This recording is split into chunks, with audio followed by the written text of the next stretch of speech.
ওয়াসিম ও মুগ্ধর মতো অনেক মেধাবী ছাত্র জনতার জীবনের বিনিময়ে আজ আমরা পেয়েছি নতুন স্বাধীনতা, স্বাধীন বাংলাদেশ। আমি শ্রদ্ধার সাথে স্মরণ করি ছাত্র জনতা আন্দোলনের প্রাণ দেওয়া সকল শহীদদের ও আহত সকল সম্মুখভাগের যোদ্ধাদের। তাদের আত্মত্যাগেই আমরা পেয়েছি নতুন বাংলাদেশ। আমি আরও স্মরণ করতে চাই গত 1.5 যুগ ধরে চলমান স্বৈরাচার বিরোধী আন্দোলনে নিহত, গুম হওয়া বিএনপি হাজারো নেতাকর্মীদের।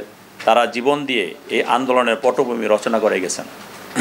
প্রিয় সাংবাদিক বন্ধুরা, জুলাইয়ে ছাত্র জনতার আন্দোলনের ছাত্রদের পাশাপাশি আমাদের নেতাকর্মীরা ব্যাপকভাবে অংশগ্রহণ করেন।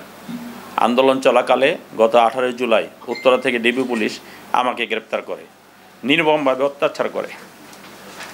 তীব্র আন্দোলনের মুখে হাসিনা পালিয়ে যাওয়ার পর 6 আগস্ট আমি মুক্তি লাভ করি।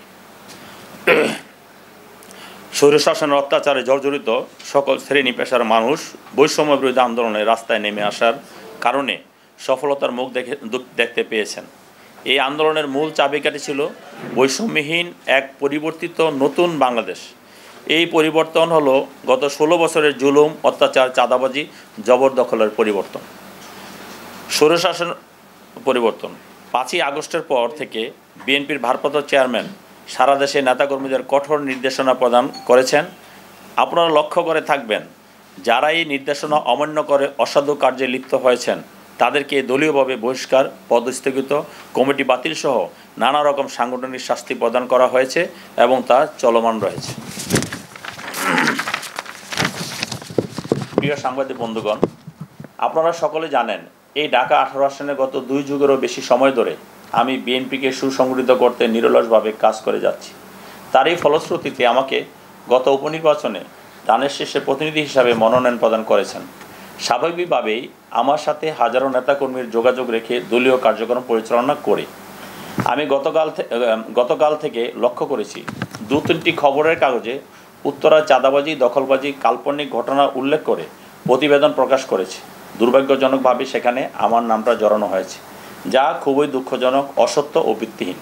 আমি এই সকল বানোয়াট অভিযোগের তীব্র নিন্দা ও প্রতিবাদ জানাচ্ছি। আপনাদের মাধ্যমে আমি স্পষ্ট করে বলতে চাই, বিএনপিতে কোনো চাঁদাবাজের ঠাঁই হবে না। কেউ যদি ব্যক্তিগতভাবে দলীয় নির্দেশনা অমান্য করে কোনো অপকর্মে লিপ্ত হয় তাহলে সেই দায় দল বা আমি নেব না। আমি দল থেকে তাদের বিরুদ্ধে সাংগঠনিক ব্যবস্থা গ্রহণের জন্য অনুরোধ করব এবং তাদের বিচারের জন্য আইনশৃঙ্খলা বাহিনীকে সহায়তা করব।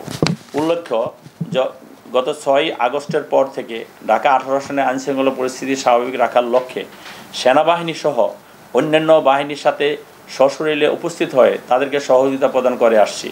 আমি এই আসনের 7টি থানার সকল এলাকায় চাঁদাবাজি, দখলদারিত্বের বিরুদ্ধে মাইকিং প্রচারণা করিয়েছি।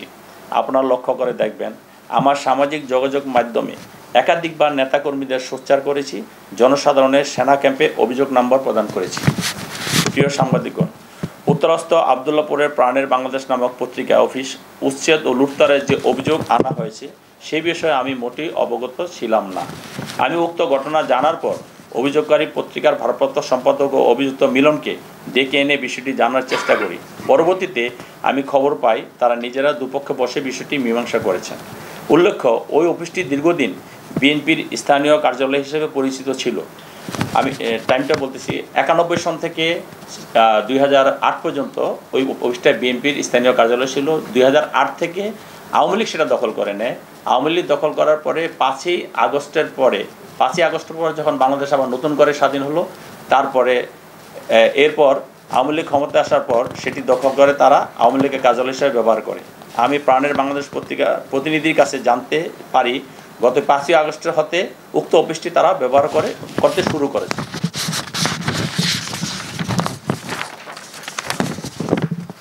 ভবিষ্যতে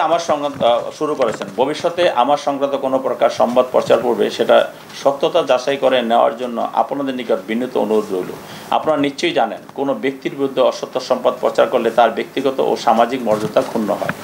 প্রিয় সাংবাদিক বন্ধুরা, আপনাদের মাধ্যমে আমি আবারও দায়িত্বহীন ভাষায় বলতে চাই, সাংগঠনিকভাবে আমার দল ও ব্যক্তিগতভাবে আমি সকল প্রকার অন্যায়, অপকর্ম, চাঁদাবাজি, দখলবাজির বিরুদ্ধে জিরো টলারেন্স নীতি অবলম্বন করি। দল বা আমার নাম ব্যবহার করে কেউ কোনো অপকর্ম করতে চাইলে আইনশৃঙ্খলা বাহিনীকে অবহিত করুন, আমি আপনাদের সার্বিক সহযোগিতা করব।